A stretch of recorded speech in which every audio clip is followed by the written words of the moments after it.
Bom dia a todos, que a paz do nosso Senhor e Salvador Jesus Cristo esteja contigo, meu irmão e minha irmã. Nós continuamos aqui fazendo esse estudo sobre o Salmo 91, que é o Salmo da proteção. E hoje nós vamos ver os versículos 14 e 15, que diz: Pois tão encarecidamente me amou, eu o livrarei. Poloei no alto retiro, porque conheceu o meu nome. Ele me invocará, eu lhe responderei. Estarei com ele na angústia, livrá-lo-ei e o glorificarei. Até aí. Nós vemos que nessa primeira parte do versículo 14, o Salmo fala, porque tão encarecidamente me amou. Mas se nós observarmos os três últimos versículos, vamos ver que esse salmo para de falar na terceira pessoa sobre as promessas de Deus. E o Senhor começa a nos anunciar do seu lugar secreto as suas dádivas na primeira pessoa. E o Senhor profetiza a cada um de nós, denotando significativamente mais profundidade no relacionamento. E nesses três últimos versículos, o Senhor fornece 7 promessas com um grande triunfo. O amor é a coesão que une o homem a Deus, e o Pai será fiel a esse amado. Esse sentimento sempre requer presença e proximidade. Essa sessão não pode ser explicada, mas na verdade deve ser vivida. Alguns reconhecem que há um Deus, outros o conhecem. Nem maturidade, nem educação, nem herança da família, tampouco uma vida como um cristão nominal podem fazer alguém conhecê-lo.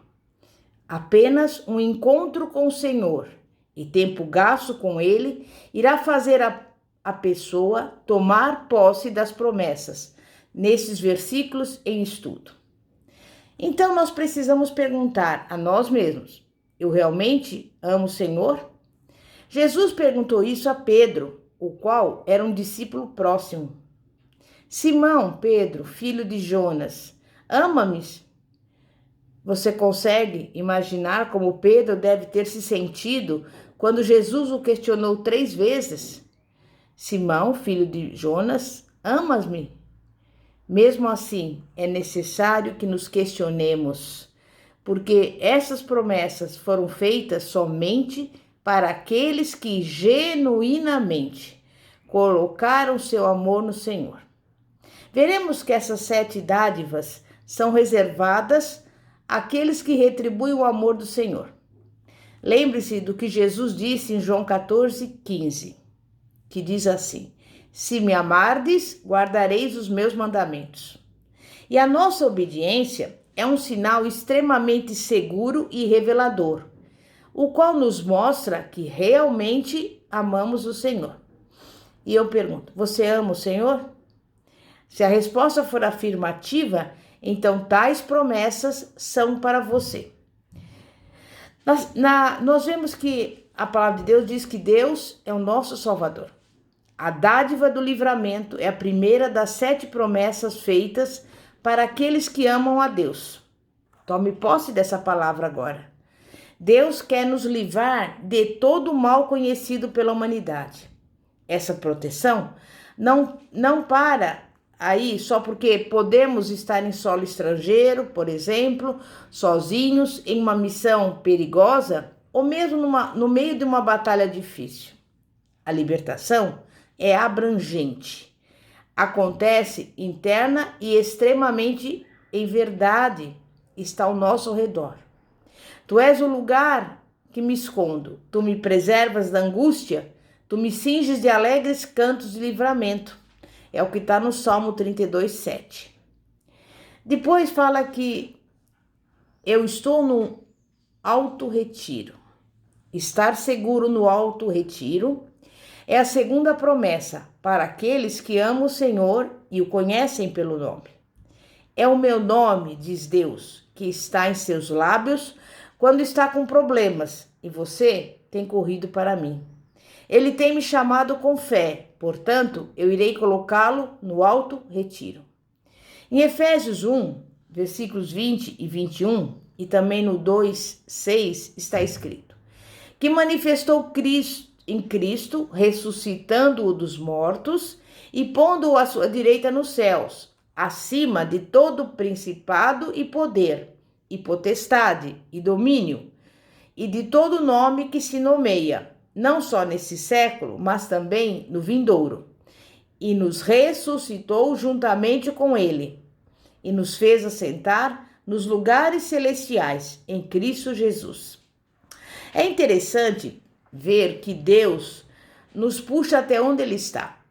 As situações parecem melhores se vistas de cima. Nossa posição é muito mais vantajosa quando estamos sentados com Ele no alto. O texto, por exemplo, de Hebreus 8:11, cita Jeremias, o qual trata da nova aliança que viria, e comparando-a com o Antigo Testamento declara: e não ensinará cada um ao seu próximo, nem cada um ao seu irmão, dizendo: conhece o Senhor. A maior parte das promessas do Antigo Testamento, de acordo com Jeremias, somente possuía conhecimento de Deus. Elas eram apenas conhecidas de Deus. Porém, o escritor usa uma palavra diferente, conhecer, no mesmo versículo para descrever o nosso conhecimento de Deus na nova aliança. Na segunda vez em que o termo conhecer é usado em Hebreus 8:11, significa olhar diretamente, discernir claramente, experimentar ou olhar fixamente, como quem olha para algo inesquecível. Quando o Senhor fala sobre o nosso conhecimento dele hoje, ele se refere a algo muito mais pessoal do que aquilo que as pessoas viveram no Antigo Testamento. Esta promessa de estar sentado em segurança no alto é para quem teve experiências profundas com Deus. Então, repita assim, meu irmão e minha irmã: Senhor, tu prometesses que me farias assentar em segurança no alto, porque tenho conhecido o teu nome de forma pessoal. Experimentei as promessas de alianças descritas em teus diferentes concertos. Depois, em Atos 4:12 está escrito: em nenhum outro há salvação, porque também debaixo do céu nenhum outro nome há, dado entre os homens, pelo qual devemos ser salvos, que significa curados, libertos, protegidos e sustentados. Deus mantém as suas promessas fielmente. Será que nós temos mantido as nossas? Deus responde ao meu chamado. No versículo 15 do Salmo 91, primeira parte, Deus faz uma terceira promessa, a de que ele responderá àqueles que o amam, verdadeiramente invocam o seu nome. Será que nós estamos conscientes da maravilhosa promessa que Deus faz aqui? Em 1 João 5, 14 e 15 está escrito: e esta é a confiança que temos nele, que se pedirmos alguma coisa, segundo a sua vontade, ele nos ouve. E se sabemos que nos ouve em tudo o que pedimos, sabemos que alcançamos as petições que lhe fizemos. Então, eu digo para você, comece a orar em concordância com a palavra do Senhor. Ele nos escuta.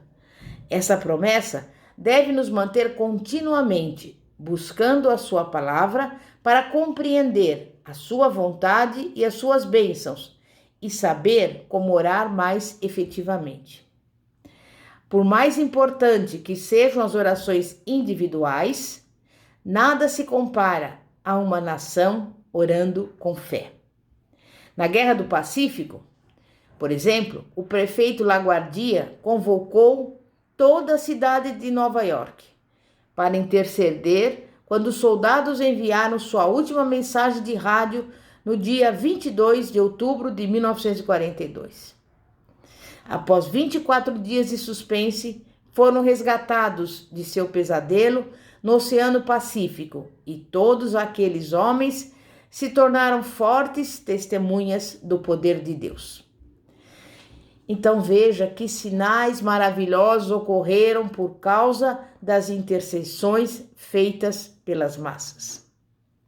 Ao pensarmos na autoridade da oração individual, que nunca venhamos nos esquecer de que a história registrou o que ocorre por meio do poder do clamor coletivo. Quando um país, uma cidade e os seus líderes oram, a oração individual é fortalecida. Quando uma nação clama ao Senhor, a história é marcada em nome de Jesus. Salve o Brasil.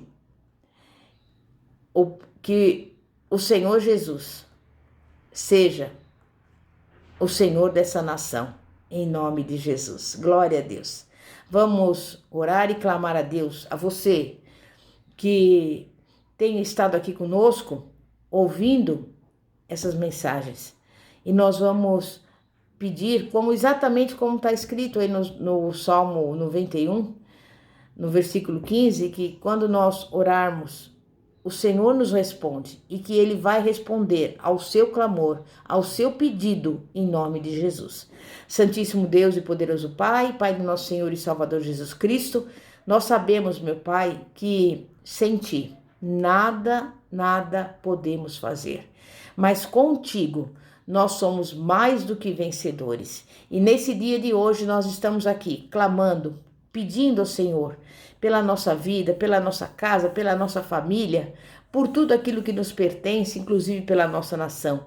Porque nós sabemos, Pai, que Tu és poderoso para mudar a nossa vida, a nossa história.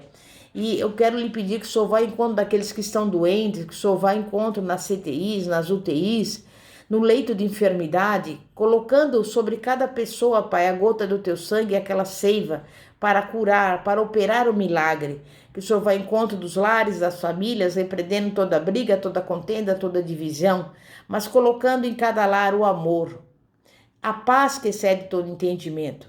Visita agora o marido, a mulher, os filhos, os irmãos, que haja paz sobre cada lar, sobre cada família, e que o Senhor venha também derramar sobre essas casas toda sorte de bênçãos às regiões celestiais. Supre as necessidades daqueles que estão passando por necessidades materiais, aqueles que estão até passando fome. Mas envia o alimento, como o Senhor enviou o alimento para o profeta Elias através daquele corvo. Envia essa pessoa, Pai, que necessita do alimento, inclusive para cuidar dos seus filhos e crianças menores que estão sem ter sequer um pão para comer. Mas nós cremos e confiamos no Deus que responde às nossas orações. E hoje damos glória ao Teu santo nome, em nome de Jesus. Aleluia. Pastora Fátima, da Igreja Evangélica Apostólica Poder de Cristo. Glória a Deus. Que a paz de nosso Senhor e Salvador Jesus Cristo esteja sobre você. Em nome de Jesus.